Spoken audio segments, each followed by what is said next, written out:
Good morning, everyone. It is Friday morning and it's a little bit gloomy out today, so all of my plans for working out in the yard are kind of on hold. So I figured I would do something different and give you just a little tour of my two indoor greenhouses. So I have the GARDMAN one behind me, and on the other side of my living room I have another brand. I'll put the links for both of them down below, insert pictures here so that you can see what they look like.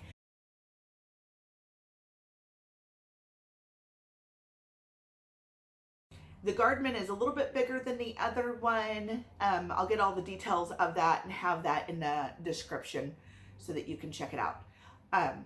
So this, I believe, cost under $40. I bought it off of Amazon. There's Lucy going to lay in her bed. So anyways, the setup I have behind me, I would say that with the cost of the greenhouse, let's say that throw in the cost of the heat pad and the lights, it was all under $100. Now, there are many other ways that you could have a very similar setup for far less. And we are quite handy with building things, but when I decided to do a new indoor setup this year, I just went ahead and spent the $40, $39.99 or whatever it was for the GARDMAN greenhouse, and then I believe the other one was $22 or $29.99. Just because for me it was convenient just to have it already come in a kit. I could put it together quickly and it met my needs immediately. And keep in mind too, I did all of this long before I knew how critical it was going to be for my garden to succeed this year. So I am so absolutely thankful that I was already thinking bigger and better garden than I have ever done before. And part of that was I wanted to grow starts and sell them off my front porch and make a little bit of extra money. Now, all of those starts, I will have a few available for neighbors and friends, but most of those will be in my yard in some place. We are utilizing every inch and every corner that we possibly can. Not because we need the food so much, but because I know that I am capable of growing it. I enjoy growing it, and then I can provide it for those that may not be as successful as I am. So let me go ahead and show you what I've got going on. Okay, so the GARDMAN greenhouse has 4 shelves. Each shelf is a wire, just like a cheap little wire rack. And it's constructed of thin metal like pipes that all get put together in these little plastic inserts. And I do have a video on here showing how I constructed it, and it was really easy. I do have a fan to keep down the humidity and also create a little bit of breeze for the tomatoes to make them, or all of the plant starts, to make them, be stronger. I do come through and just kind of ruffle the tops of all of them. But as you can see, moisture does kind of build up on this. When I open it up, it's definitely warm inside. It does come with these nice little ties. So when you are working, you can either just flip it up on top, which I often do, or you can roll it up real quick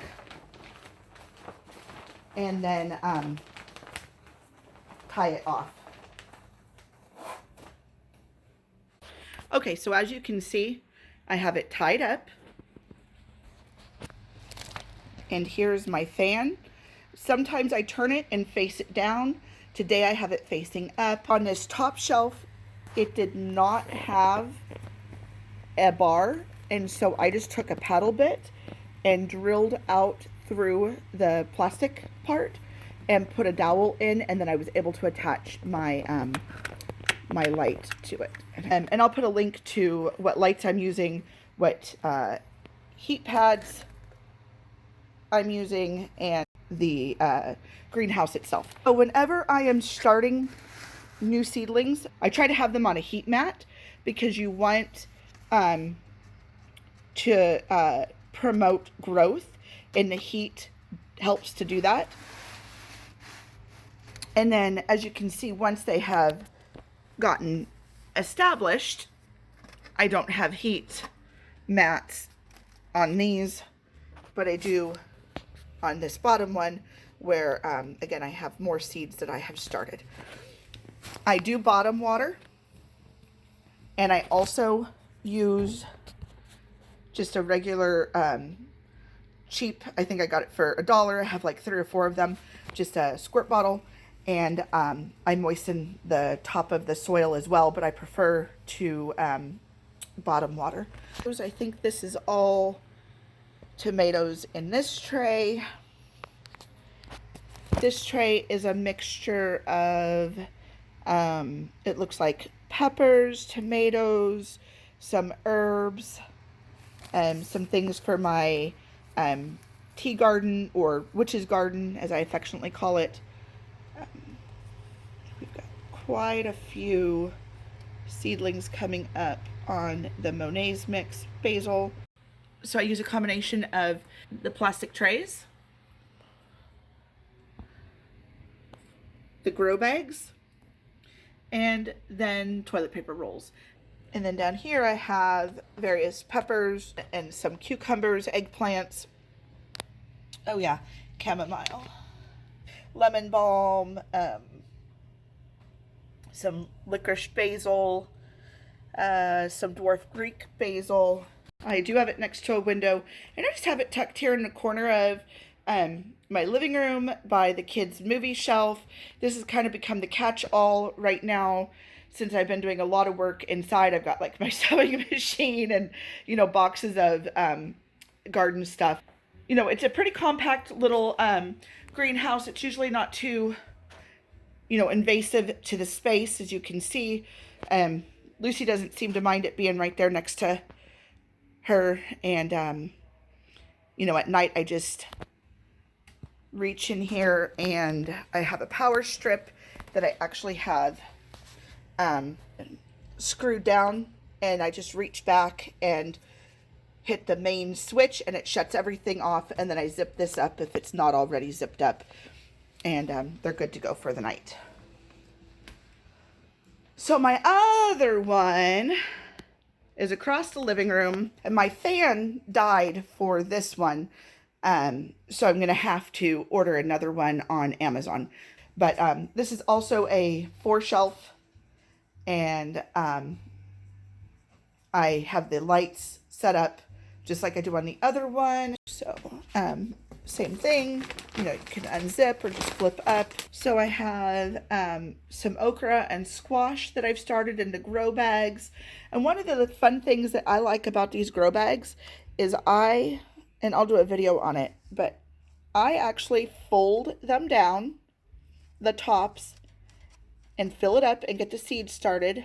And then once my plants get, you know, to a certain height, then I can roll the sides up and put more dirt in and just keep up potting, and then I'll pinch off the leaves as I go.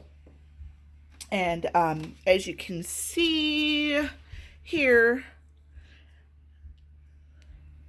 I need to do that. I've already pinched off leaves. I just have not rolled these up and added more soil in because I'm actually out of soil and have not been able to get to the store to get any because of the you know, shelter in place or stay at home, and I'm taking that very seriously. So these are my more established tomatoes. Looks like I've lost one here, or maybe I replanted. I might have done a reseeded because one didn't do so well. Same with these. And this is all tomato here. And then we do have some yarrow tucked back there. I have this on a cookie sheet because that's what was available. I am out of trays. You know, so just work with whatever you have to work with. And then I have more tomatoes down here. As you can see, we like tomatoes. And these are doing quite well. That needs to be pinched off. So the point of pinching off the bottom leaves is you're encouraging the growth to go into the main part of the tomato and keep growing upward and not put its energy into these little feeders. I would take this one out. I would plant it as deep as I could in the pot again, and then bring the soil all the way up. But since I don't have more soil, I'm just working with what I have. Pull that out. You can get a better look at the way I do the toilet paper rolls. And just kind of, you know, aren't they just so pretty? I cannot wait to get them in the ground. I'm so excited. So that is my indoor greenhouse setup. And I think as any of you that have watched my previous videos, you know, I live right in suburbia. You know, I am surrounded by schools and neighborhood. You know, I'm in a densely populated neighborhood, and lots that range from large to small. And I'm doing, you know, all of this right here in my little, what is this, an 1,100 square foot house, Saoirse? Something like that. Yeah, so my little 1,100 square foot house, we have 5 people. 4 of us are adults. Then I have a 16-year-old, 2 adult cats, 4 kittens, 1 Lucy dog, chickens, and a whole lot of plants. You know, if you're really serious about growing food, you know, just take over a quarter of your living room, set up a stand. It doesn't even have to be this setup. Just set something up and start some seeds. Did that exhaust you, Lucy? Look at her with her baby. Hi, Lou. Am I disturbing you? Can you say hi to everybody? Oh, and I'll just show you real quick. So, as I say, I live in suburbia. I mean, I really do live in suburbia.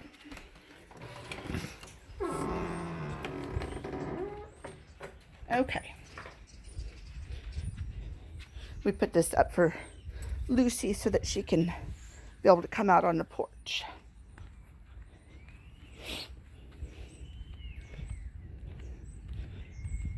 Okay.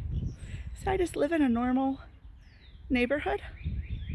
Lots of houses, tightly packed in. We do have alleyways, which makes it nice for being able to have access to the garden and the backyard and stuff. I live right in a corner. I have a school next to me. In the garden where all the magic happens. So.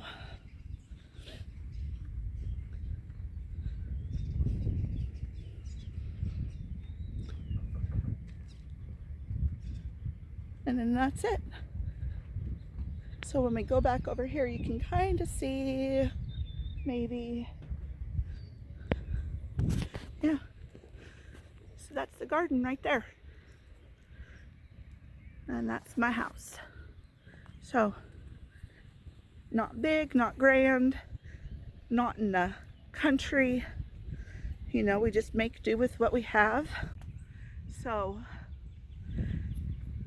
I guess my point is, as I said yesterday as well, if you want to grow a garden, grow a garden. You know, if you've got some seeds and you've got a little corner of your living room or kitchen or, you know, an enclosed porch, or even if you're lucky enough to have a greenhouse, start your seeds. Where there is a desire, results will follow. And just do it. And you'll be happy with the results. So, and there's my little billy goat. What are you doing there, Lucy? So I'll get the information for the greenhouses and I'll put it below. And if anyone has any questions, you know, send me a message, reach out to me. Let me know how it goes for you. And you know, we're all in this together. So thanks for hanging out with me today. Be safe, everyone. I'll talk to you next time. Bye.